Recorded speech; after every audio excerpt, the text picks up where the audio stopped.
ವಿದ್ಯಾರ್ಥಿಗಳೇ, 6ನೇ ಕ್ಲಾಸಸ್ಗೆ ಸ್ವಾಗತ. ಇವತ್ತಿನ ಒಂದು ಅವಧಿಯಲ್ಲಿ ನಾವು 10ನೇ ತರಗತಿಯಲ್ಲಿ ಬರುವಂತಹ ಮೊದಲನೇ ಅಧ್ಯಾಯ ವಾಸ್ತವ ಸಂಖ್ಯೆಗಳು. ಈ ಒಂದು ಅಧ್ಯಾಯದ ಅಭ್ಯಾಸ 1.1 ನೋಡೋಣ. ಸೊ ಅದರಲ್ಲಿ ಮೊದಲನೇ ಪ್ರಶ್ನೆ, ಕೆಳಗಿನ ಪ್ರತಿ ಸಂಖ್ಯೆಯನ್ನು ಅದರ ಅವಿಭಾಜ್ಯ ಅಪವರ್ತನ ಗುಣಲಬ್ಧಗಳಾಗಿ ವ್ಯಕ್ತಪಡಿಸಿ ಅಂತ ಅಂದಿದ್ದಾರೆ. ಸೊ 140 ಅವಿಭಾಜ್ಯ ಅಪವರ್ತನ ವಿಧಾನದಿಂದ ಇವತ್ತಿನ ಒಂದು ಅವಧಿಯಲ್ಲಿ ಬಿಡಿಸೋಣ.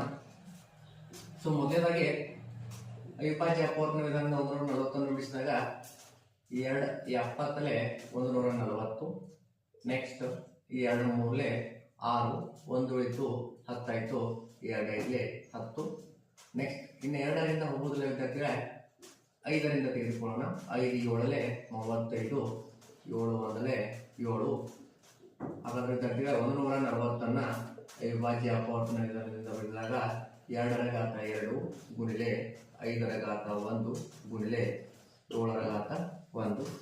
ಇನ್ನು ಎರಡನೇ ಪ್ರಶ್ನೆ 156 ಇದೆ ವಿದ್ಯಾರ್ಥಿಗಳೇ. 156 ನಾವು ಅವಿಭಾಜ್ಯ ಅಪವರ್ತನ ವಿಧಾನದಿಂದ ಬರೆದಾಗ ಮೊದಲನೇದಾಗಿ 2 7 14, 1 ಉಳಿತು 16 ಆಯ್ತು, 2 8 16.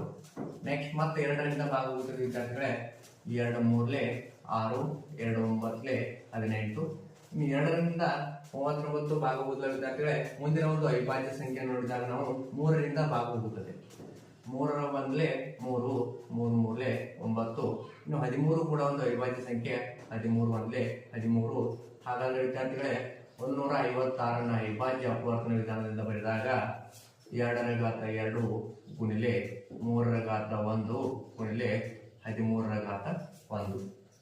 ಇನ್ನು ಪ್ರಶ್ನೆ ಸಂಖ್ಯೆ 3ನೇ ತೆಗೆದುಕೊಂಡಾಗ ವಿದ್ಯಾರ್ಥಿಗಳೇ ಇದು 3ರಿಂದ ಭಾಗವಹಿಸಿದ ವಿದ್ಯಾರ್ಥಿಗಳೇ 3 1 3, 3 2 6, 2 ಉಳಿತು 22 ಆಯ್ತು, 3 7 21, 1 ಉಳಿತು 15 ಆಯ್ತು, 3 5 15. ಇನ್ನು ನೆಕ್ಸ್ಟ್ 3 4 12, 3 2 6 ಉಳಿತು, 1 ಉಳಿತು 15 ಆಯ್ತು, 3 5 15. ಇನ್ನು ವಿದ್ಯಾರ್ಥಿಗಳೇ ಮುಂದಿನ ಒಂದು ಅವಿಭಾಜ್ಯ ಸಂಖ್ಯೆ 5ರಿಂದ ಭಾಗವಹಿಸಿದ ವಿದ್ಯಾರ್ಥಿಗಳೇ 5 8 40, 2 ಉಳಿತು 25 ಆಯ್ತು, 5 5 25. ಇನ್ನು ನೆಕ್ಸ್ಟ್ 5ರಿಂದ ಹೋಗುತ್ತದೆ ಮತ್ತೆ ವಿದ್ಯಾರ್ಥಿಗಳೇ 5 1 5, 3 ಉಳಿತು 35 ಆಯ್ತು, 5 7 35. ಇನ್ನು 17 ಕೂಡ ಒಂದು ಅವಿಭಾಜ್ಯ ಸಂಖ್ಯೆ. 17 1 17. ಹಾಗಾದ್ರೆ ವಿದ್ಯಾರ್ಥಿಗಳೇ 3825 ಅವಿಭಾಜ್ಯ ಅಪವರ್ತನ ವಿಧಾನದಿಂದ ಬರೆದಾಗ 3 ರ ಘಾತ 2 ಗುಣಿಲೆ 5 ರ ಘಾತ 2 ಗುಣಿಲೆ 17 ರ ಘಾತ 1. ಇನ್ನು 4ನೇ ಪ್ರಶ್ನೆಯನ್ನು ತೆಗೆದುಕೊಂಡಾಗ ವಿದ್ಯಾರ್ಥಿಗಳೇ 5005 ಅವಿಭಾಜ್ಯ ಅಪವರ್ತನ ವಿಧಾನದಿಂದ ಬರೆದಾಗ 5 1 100 500, 5 1 5. ಇನ್ನು ಇದು 7ರಿಂದ ಭಾಗವಹಿಸಿದ ವಿದ್ಯಾರ್ಥಿಗಳೇ 7 1 7, 3 ಉಳಿತು 30 ಆಯ್ತು, 7 4 28, 2 ಉಳಿತು 21 ಆಯ್ತು, 7 3 21 ವಿದ್ಯಾರ್ಥಿಗಳೇ.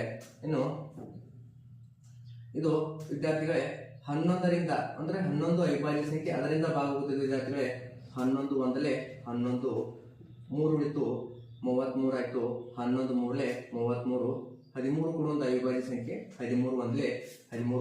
ಹಾಗಾದ್ರೆ ವಿದ್ಯಾರ್ಥಿಗಳೇ ಸಂಖ್ಯೆ 5005 ಅವಿಭಾಜ್ಯ ಅಪವರ್ತನ ವಿಧಾನದಿಂದ ಬರೆದಾಗ 5 ರ ಘಾತ 1 ಗುಣಿಲೆ 7 ರ ಘಾತ 1 ಗುಣಿಲೆ 11 ರ ಘಾತ 1 ಗುಣಿಲೆ 13 ರ ಘಾತ 1. ಕೊನೆಯ ಪ್ರಶ್ನೆ, ಈ ಒಂದು ಸಂಖ್ಯೆಯನ್ನು ನಾವು ಅವಿಭಾಜ್ಯ ಅಪವರ್ತನ ವಿಧಾನದಿಂದ ಬರೆದಾಗ 17 ಎಂಬ ಅವಿಭಾಜ್ಯ ಸಂಖ್ಯೆಯಿಂದ ಭಾಗವಹಿಸಿದ ವಿದ್ಯಾರ್ಥಿಗಳೇ. ಸೊ 17 4 68, 6 ಉಳಿತು 62 ಆಯ್ತು, 17 3 51, 11 ಉಳಿತು 119 ಆಯ್ತು, 17 7 119 ವಿದ್ಯಾರ್ಥಿಗಳೇ. ಇನ್ನು ಮುಂದೆ 19 ಎಂಬ ಅವಿಭಾಜ್ಯ ಸಂಖ್ಯೆಯಿಂದ ಭಾಗವಹಿಸುತ್ತದೆ.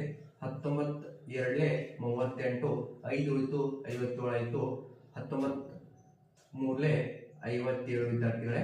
ಇನ್ನು 23 ಕೂಡ ಒಂದು ಅವಿಭಾಜ್ಯ ಸಂಖ್ಯೆ. 23 1 23. ಹಾಗಾದ್ರೆ 7429 ಎಂಬ ಸಂಖ್ಯೆ ಅವಿಭಾಜ್ಯ ಅಪವರ್ತನಗಳು 17 ರ ಘಾತ 1, 19 ರ ಘಾತ 1, 23 ರ ಘಾತ 1.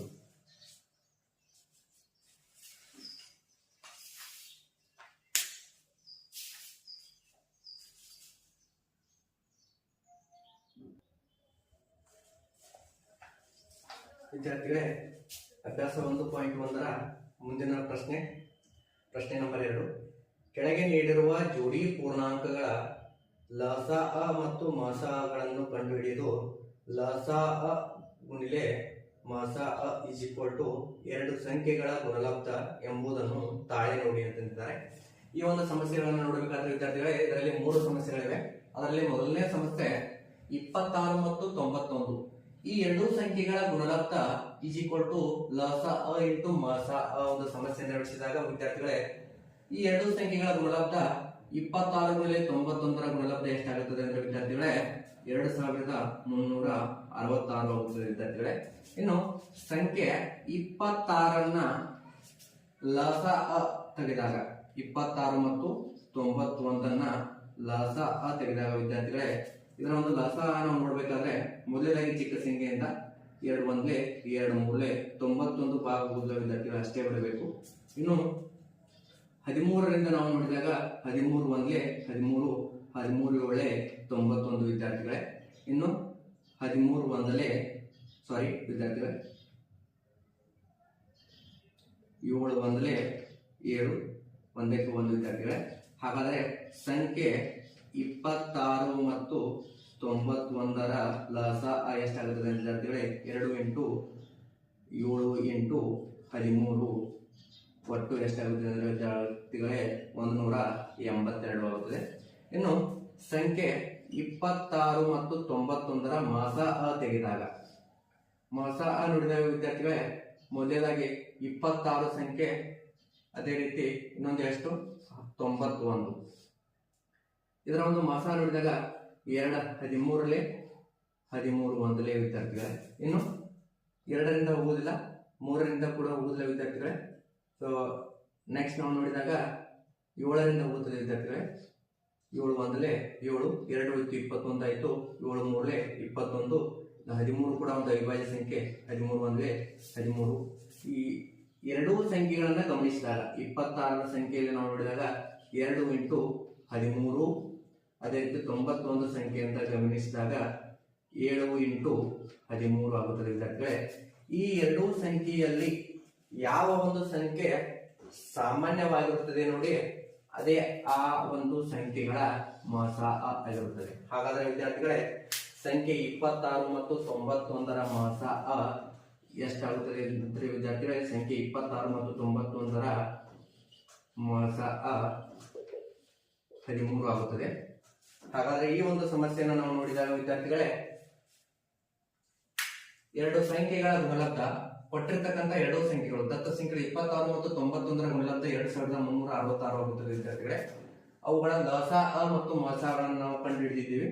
ಅವುಗಳ ಲಸಅ 182 ಆದರೆ ಮಸಅ 13 ಆಗುತ್ತದೆ.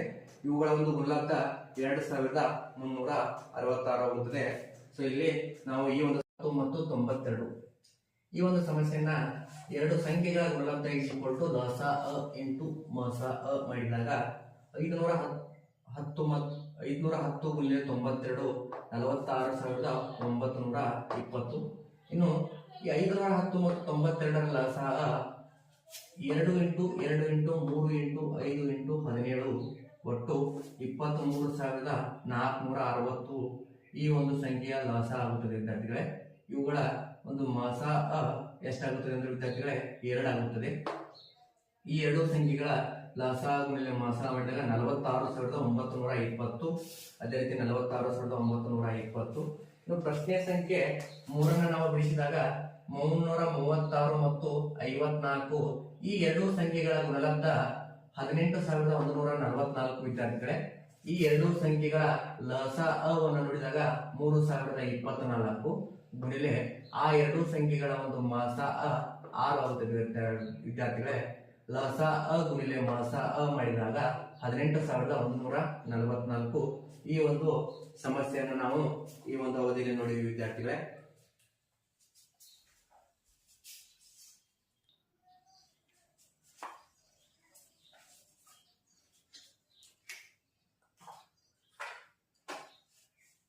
ವಿದ್ಯಾರ್ಥಿಗಳೇ ಅಭ್ಯಾಸ 1.1ರ ಪ್ರಶ್ನೆ 3. ಕೆಳಗಿನ ಪೂರ್ಣಾಂಕಗಳ ಲಸಅ ಮತ್ತು ಮಸಅಗಳನ್ನು ಅವಿಭಾಜ್ಯ ಅಪವರ್ತನ ವಿಧಾನದಿಂದ ಕಂಡುಹಿಡಿಯಿರಿ. ಮೊದಲನೇ ಪ್ರಶ್ನೆ 12, 15 ಮತ್ತು 21. ಈ ಒಂದು ಪ್ರಶ್ನೆಯ ಮೊದಲಿಗೆ ಲಸ ಅವನ್ನು ನೋಡಿದಾಗ ವಿದ್ಯಾರ್ಥಿಗಳೇ, ಲಸ ಅ ಲಘುತಮ ಸಾಮಾನ್ಯ ಅಪವರ್ತನ ಅಂತ ನೋಡ್ತೀವಿ ವಿದ್ಯಾರ್ಥಿಗಳೇ. ಈ ಒಂದು ಸಂಖ್ಯೆಯಲ್ಲಿ 12, 15, 21ರ ಲಸವನ್ನು ನೋಡಿದಾಗ ಸೊ ಮೊದಲನೇದಾಗಿ ಚಿಕ್ಕ ಅವಿಭಾಜ್ಯ ಅಪವರ್ತನದಿಂದ ತೆಗೆದುಕೊಳ್ತೀವಿ. 2 ಆಗಲೇ 12, 15 ಆ ಒಂದು ಸಂಖ್ಯೆಯಿಂದ ಭಾಗ ಹೋಗುವುದಿಲ್ಲ, 21 ಭಾಗ ಹೋಗುವುದಿಲ್ಲ. ಇನ್ನು 2 ಮೂರಲೆ 15ಕ್ಕೆ 15, 21. ಇನ್ನು ಮುಂದಿನ ಒಂದು ಅವಿಭಾಜ್ಯ ಸಂಖ್ಯೆ 3, 3 ಒಂದಲೆ 3, 3 ಐದಲೆ 15, 3 ಏಳಲೆ 21. ಇನ್ನು 5ರಿಂದ ನಾವು ನೋಡ್ತೀವಿ 1ಕ್ಕೆ 1, 5 ಒಂದಲೆ 5, 7ಕ್ಕೆ 7. ಇನ್ನು 7 ಒಂದಲೆ 1ಕ್ಕೆ 1, 1, 7 ಒಂದಲೆ 7. ಹಾಗಾದ್ರೆ ವಿದ್ಯಾರ್ಥಿಗಳೇ ಸಂಖ್ಯೆ 2, 15, 21ರ ಲಸ ಅವನ್ನು ನೋಡಿದಾಗ ವಿದ್ಯಾರ್ಥಿಗಳೇ 2 ಇಂಟು 2 ಇಂಟು 3 ಇಂಟು 5 ಇಂಟು 7, 2 ಗುಣಿಲೆ 2 4, 4 ಮೂರಲೆ 12, 12 ಐದಲೆ 60, 67ಲೆ 720 ವಿದ್ಯಾರ್ಥಿಗಳೇ. ಈ ಒಂದು ಸಂಖ್ಯೆ ಲಸ 720. ಇನ್ನು ಮಸವನ್ನು ನೋಡಿದಾಗ ಮಹತ್ತಮ ಸಾಮಾನ್ಯ ಅಪವರ್ತನ. ಸೊ ಮೊದಲನೇದಾಗಿ ಅವಿಭಾಜ್ಯ ಅಪವರ್ತನ ವಿಧಾನದಿಂದ ಮಸ ಕಂಡುಹಿಡಿಯುವಾಗ 12 ಒಂದು ಸಂಖ್ಯೆಯನ್ನ ನಾವು ನೋಡಿದಾಗ 2 ಆಗಲೇ 12, 2 ಮೂರಲೆ 6, 3 ಒಂದಲೆ 3. ಇನ್ನು 15 ಸಂಖ್ಯೆಯನ್ನ ತೆಗೆದುಕೊಂಡಾಗ 2ರಲ್ಲಿ 2ರ ಒಂದು ಮಗ್ಗೆಯಲ್ಲಿ 12 ಬರುವುದಿಲ್ಲ. 3ರಿಂದ 3 ಐದಲೆ 15, 5 ಒಂದಲೆ 5. ಅದೇ ರೀತಿ 21 ಸಂಖ್ಯೆಯನ್ನು ತೆಗೆದುಕೊಂಡಾಗ ಇದು 3ರ ಮಗ್ಗೆಯಲ್ಲಿ ಬರುತ್ತದೆ. 3 ಏಳಲೆ 21, 7 ಒಂದಲೆ 7. ಇನ್ನು ನಾನು ನಿಮ್ಗೆ ಹೇಳಿದ್ದೀನಿ ಮಸ ಅಂದಾಗ 3 ಸಂಖ್ಯೆಗಳಲ್ಲಿ ಸಾಮಾನ್ಯವಾದದೇ ಮಸ ಆಗಿರುತ್ತದೆ. ಹಾಗಾದ್ರೆ ಸಂಖ್ಯೆ 12, ಸಂಖ್ಯೆ 15 ಆಮೇಲೆ ಸಂಖ್ಯೆ 21ರನ್ನ ನಾವು ನೋಡಿದಾಗ 12 ಸಂಖ್ಯೆ 2 ಗುಣಿಲೆ 2 ಗುಣಿಲೆ 3, ಆಮೇಲೆ 15 ಸಂಖ್ಯೆಯಲ್ಲಿ 3 ಗುಣಿಲೆ 5, ಇನ್ನು 3 ಗುಣಿಲೆ 7. ಹಾಗಾದ್ರೆ ವಿದ್ಯಾರ್ಥಿಗಳು ಈ ಒಂದು ಸಂಖ್ಯೆಗಳ ಮಸವನ್ನು ನಾವು ನೋಡಿದಾಗ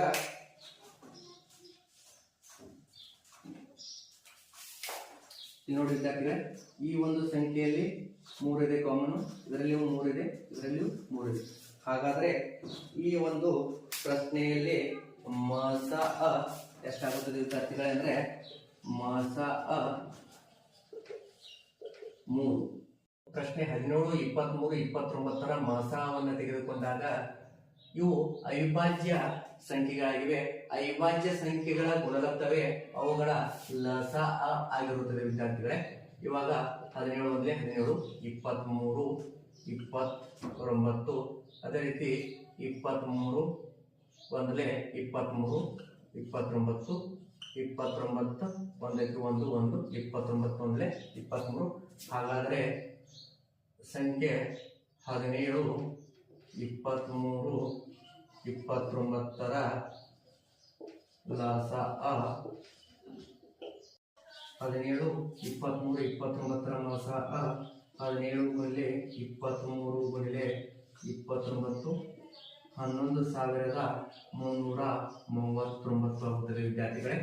ಇನ್ನು ಇವುಗಳ ಒಂದು ಲಸ ಅವನ್ನು ತೆಗೆದುಕೊಂಡಾಗ 17 ಲಸ 17 ಒಂದಲೇ 17. ಅದೇ ರೀತಿ 23ನ್ನು ತೆಗೆದುಕೊಂಡಾಗ 23 ಒಂದಲೇ 23, 29ನ್ನು ತೆಗೆದುಕೊಂಡಾಗ 29 ಒಂದಲೇ 23. ಹಾಗಾದರೆ ವಿದ್ಯಾರ್ಥಿಗಳೇ ಇಲ್ಲಿ 17, 23 ಮತ್ತು 29ರ ಮಸ 1 ಆಗುತ್ತದೆ ವಿದ್ಯಾರ್ಥಿಗಳು. ಏಕೆಂದ್ರೆ ಅವಿಭಾಜ್ಯ ಸಂಖ್ಯೆಗಳ ಗುಣಲಬ್ಧ ಲಸ ಆದರೆ ಅವುಗಳ ಒಂದು ಸಾಮಾನ್ಯವಾಗಿರುವಂತಹ ಸಂಖ್ಯೆ ಯಾವುದಾಗುತ್ತದೆ ವಿದ್ಯಾರ್ಥಿಗಳು ಅಂದ್ರೆ 1 ಆಗುತ್ತದೆ. ಆದ್ದರಿಂದ ಮಸ 1 ಆಗುತ್ತದೆ. ಇನ್ನು ಪ್ರಶ್ನೆಯ ಸಂಖ್ಯೆ 3ನೇ ನೋಡಿದಾಗ ವಿದ್ಯಾರ್ಥಿಗಳೇ ಸಂಖ್ಯೆ 8, 9, 25ರ ಮಸಾವನ್ನು ನೋಡಿದಾಗ ವಿದ್ಯಾರ್ಥಿಗಳು 2 4 8 9 9 25 20 25 2 2 4 9 25 2 1 2 9 25 ಇನ್ನು ಮುಂದಿನ ಅವಿಭಾಜ್ಯ ಒಂದು ಸಂಖ್ಯೆ ನೋಡಿದಾಗ 3 ರಿಂದ ನೋಡ್ತೀವಿ ವಿದ್ಯಾರ್ಥಿಗಳೇ 1 ಕ್ಕೆ 1 3 3 9 25 1 ಕ್ಕೆ 1 3 1 3 25 ಇನ್ನು ಮುಂದಿನ ಒಂದು ಅವಿಭಾಜ್ಯ ಸಂಖ್ಯೆ 5 ತೆಗೆದುಕೊಳ್ತೀವಿ 1 ಕ್ಕೆ 1 1 5 5 25 ಇನ್ನು 1 ಕ್ಕೆ 1 1 ಕ್ಕೆ 1 5 1 5 ವಿದ್ಯಾರ್ಥಿಗಳೇ 8 9 25ರ ಲಸ ವಿದ್ಯಾರ್ಥಿಗಳೇ 2 ಗುಣಿಲೆ 2 ಗುಣಿಲೆ 2 ಗುಣಿಲೆ 3 ಗುಣಿಲೆ 3 ಗುಣಿಲೆ 5 ಗುಣಿಲೆ 5 ವಿದ್ಯಾರ್ಥಿಗಳೇ ಇವುಗಳ ಒಂದು ಗುಣಲಬ್ಧ 1800 ಆಗುತ್ತದೆ. 1800 ಈ ಒಂದು ಸಂಖ್ಯೆಗಳ ಲಸ ಆಗಿರುತ್ತದೆ.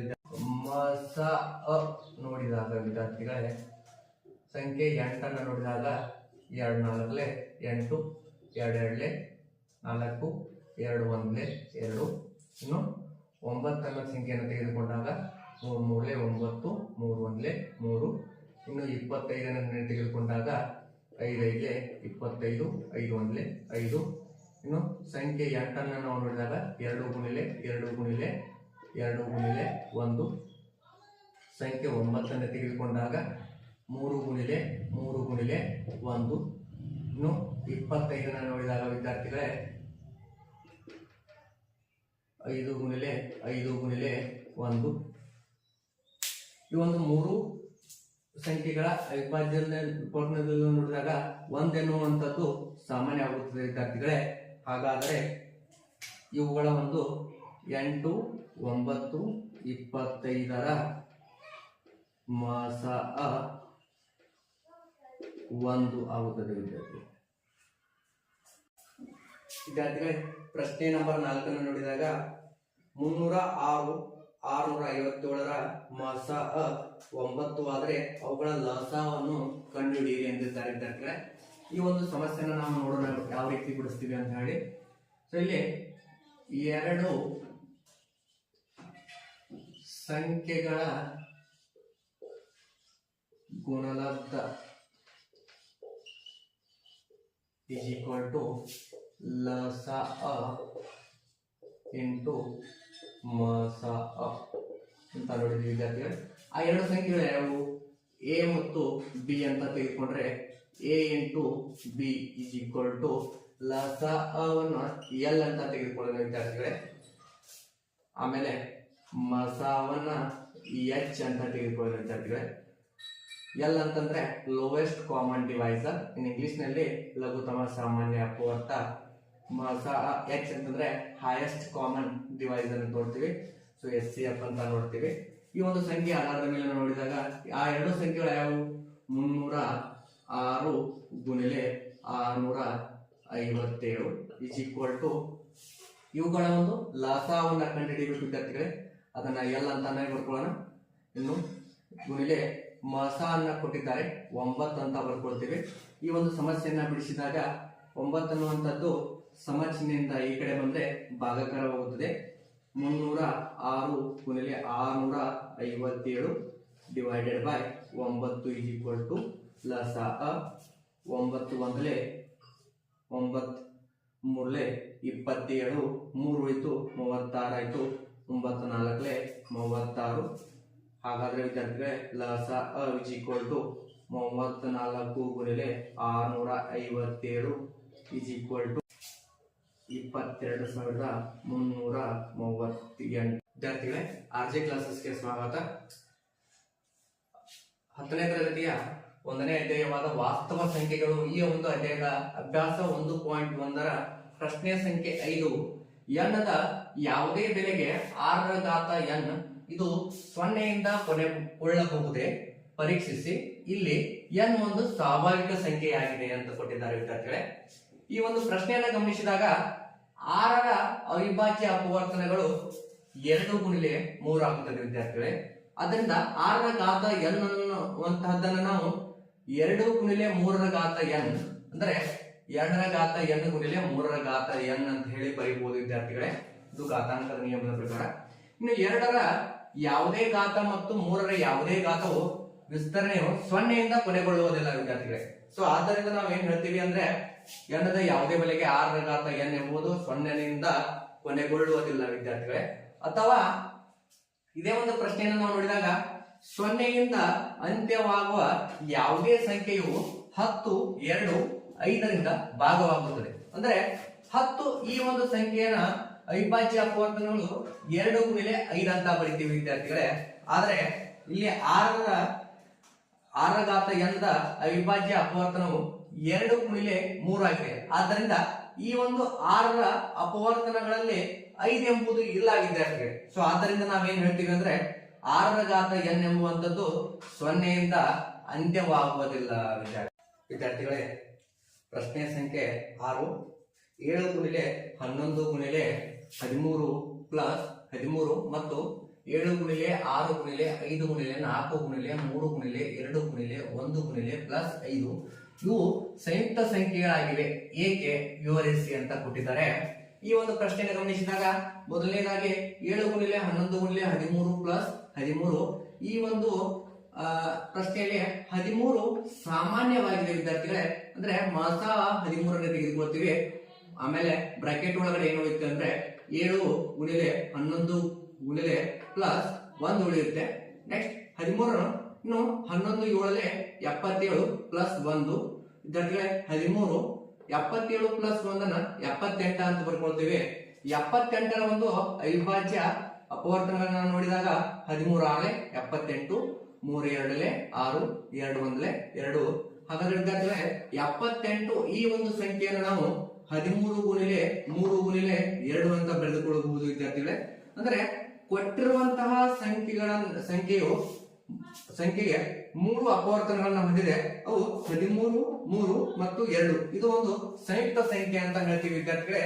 ಏಕೆಂದ್ರೆ ಸಂಯುಕ್ತ ಸಂಖ್ಯೆ ಅಂದ್ರೆ ಯಾವುದೇ 2 ಅವಿಭಾಜ್ಯ ಸಂಖ್ಯೆಗಳ ಗುಣಲಬ್ಧವೇ ಒಂದು ಸಂಯುಕ್ತ ಸಂಖ್ಯೆ ಆಗಿರುತ್ತದೆ ವಿದ್ಯಾರ್ಥಿಗಳೇ. ಆದ್ದರಿಂದ ಇದೊಂದು ಸಂಯುಕ್ತ ಸಂಖ್ಯೆ ಅಂತ ಹೇಳ್ತೀವಿ. ಇನ್ನು ಕೊಟ್ಟಿರ್ತಕ್ಕಂತ ಈ ಒಂದು ಸಂಖ್ಯೆಯನ್ನು ನೋಡಿದಾಗ ಇದರಲ್ಲಿ 5 ಎಂಬುವಂತದ್ದು ಸಾಮಾನ್ಯ ಸಂಖ್ಯೆ ಆಗಿದೆ. ಅಂದ್ರೆ ಮಾಸವನ್ನ 5 ಅಂತ ತೆಗೆದುಕೊಳ್ತೀವಿ. ಬ್ರಾಕೆಟ್ ಒಳಗಡೆ 7 ಗುಣಿಲೆ 6 ಗುಣಿಲೆ 4 ಗುಣಿಲೆ 3 ಗುಣಿಲೆ 2 ಗುಣಿಲೆ 1 ಪ್ಲಸ್ 1 ಅಂತ ಉಳಿಯುತ್ತದೆ ವಿದ್ಯಾರ್ಥಿಗಳೇ. 5ರ ಒಂದು ಸ್ಥಾನದಲ್ಲಿ 1 ಅಂತ ಉಳಿಯುತ್ತದೆ. ಇನ್ನು ಈ ಒಂದು ಸಂಖ್ಯೆಗಳ ಗುಣಲಬ್ಧ 1008 ಆಗುತ್ತದೆ ವಿದ್ಯಾರ್ಥಿಗಳೇ. ಪ್ಲಸ್ 1 ಅದೇ ರೀತಿ ಬರ್ಕೊಳ್ತೀವಿ. 5 ಎಂಬುದನ್ನ ಮಾಸ ತೆಗೆದುಕೊಂಡಿದ್ದೀವಿ. 108 ಪ್ಲಸ್ 1 ಏನಾಗುತ್ತದೆ 109 ಆಗುತ್ತದೆ. 5 ಗುಣಿಲೆ 1009. ಕೊಟ್ಟಿರುವ ಸಂಖ್ಯೆ ಏನಾಗಿದೆ ವಿದ್ಯಾರ್ಥಿಗಳೇ 2 ಅಪವರ್ತನಗಳನ್ನ ಹೊಂದಿದೆ. 5 ಮತ್ತು 1009 ಹೊಂದಿದೆ. ಇದು ಕೂಡ ಒಂದು ಸಂಯುಕ್ತ ಸಂಖ್ಯೆ ಆಗಿದೆ ಅಂತ ಹೇಳ್ತೀವಿ. ಏಕೆಂದರೆ ಕೊಟ್ಟಿರುವಂತಹ ಯಾವುದೇ ಎರಡು ಅವಿಭಾಜ್ಯ ಸಂಖ್ಯೆಗಳ ಒಂದು ಗುಣಲಬ್ಧವೇ ಒಂದು ಸಂಯುಕ್ತ ಸಂಖ್ಯೆ ಆಗಿರುತ್ತದೆ ವಿದ್ಯಾರ್ಥಿಗಳೇ. ಇನ್ನು ಮುಂದಿನ ಪ್ರಶ್ನೆಯನ್ನ ಗಮನಿಸಿದಾಗ ಪ್ರಶ್ನೆಯ ಸಂಖ್ಯೆ 7, ಒಂದು ಕ್ರೀಡಾಂಗಣದ ಸುತ್ತಲೂ ವೃತ್ತಾಕಾರದ ಮಾರ್ಗವಿದೆ. ಸೋನಿಯಾಳು ಆ ಕ್ರೀಡಾಂಗಣದ ಒಂದು ಸುತ್ತನ್ನು ಪೂರ್ಣಗೊಳಿಸಲು 18 ನಿಮಿಷಗಳನ್ನು ತೆಗೆದುಕೊಂಡರೆ ರವಿಯು ಅದೇ ಸುತ್ತನ್ನು ಪೂರ್ಣಗೊಳಿಸಲು 12 ನಿಮಿಷಗಳನ್ನು ತೆಗೆದುಕೊಳ್ಳುತ್ತಾನೆ. ಒಂದೊಮ್ಮೆ ಅವರಿಬ್ಬರು ಒಂದೇ ಬಿಂದುವಿನಿಂದ ಏಕಕಾಲದಲ್ಲಿ ಆರಂಭಿಸಿ ಏಕಮುಖವಾಗಿ ಚಲಿಸಿದರೆ ಎಷ್ಟು ನಿಮಿಷಗಳ ನಂತರ ಅವರು ಪುನಃ ಆರಂಭಿಕ ಬಿಂದುವಿನಲ್ಲಿ ಸಂಧಿಸುತ್ತಾರೆ ಅಂತ ಕೇಳಿದ್ದಾರೆ. ಸೊ ವಿದ್ಯಾರ್ಥಿಗಳೇ ಇಲ್ಲಿ 12 ನಿಮಿಷಗಳನ್ನ ಯಾರು ತೆಗೆದುಕೊಳ್ತಾರೆ? ಸೋನಿಯಾಳು 12 ನಿಮಿಷಗಳನ್ನ ತೆಗೆದುಕೊಳ್ತಾಳೆ. ಪ್ರಶ್ನೆ ಸಂಖ್ಯೆ 7, ಸೋನಿಯಾಳು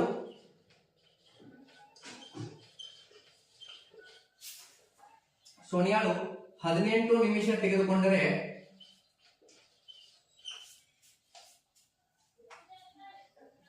ರವಿಯು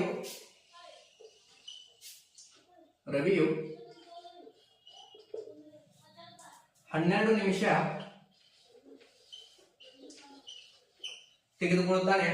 ಒಂದು ವೇಳೆ ಏಕಕಾಲದಲ್ಲಿ ಆರಂಭಿಸಿದರೆ ಅಂದ್ರೆ ವಿದ್ಯಾರ್ಥಿಗಳೇ ಈ ಒಂದು ಎರಡೂ ಸಂಖ್ಯೆಗಳ ಲಸವನ್ನ ನಾವು ಕಂಡುಹಿಡಿದರೆ ನಮಗೆ ಈ ಒಂದು ಆ ಆರಂಭಿಕ ಬಿಂದು ಎಂಬುದು ತಿಳಿದು ಬರುತ್ತದೆ.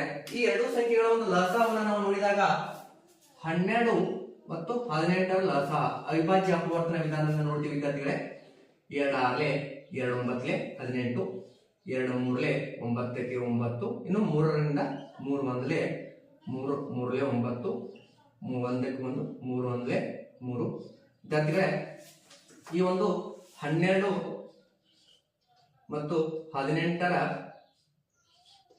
ಲಸಅ 2 ಗುಣಿಲೆ 2 ಗುಣಿಲೆ 3 ಗುಣಿಲೆ 3 ಆಗುತ್ತದೆ. ಅಂದ್ರೆ 2 2 4, 4 3 12, 12 3 36. ಅಂದ್ರೆ ವಿದ್ಯಾರ್ಥಿಗಳೇ, ಈ ಒಂದು ಪ್ರಶ್ನೆಯಲ್ಲಿ ಒಟ್ಟಾರೆಯಾಗಿ 36 ನಿಮಿಷಗಳನ್ನ ತೆಗೆದುಕೊಳ್ತಾರೆ ವಿದ್ಯಾರ್ಥಿಗಳೇ. ಅಂದ್ರೆ 36 ನಿಮಿಷ ಉತ್ತರವಾಗುತ್ತದೆ ವಿದ್ಯಾರ್ಥಿ.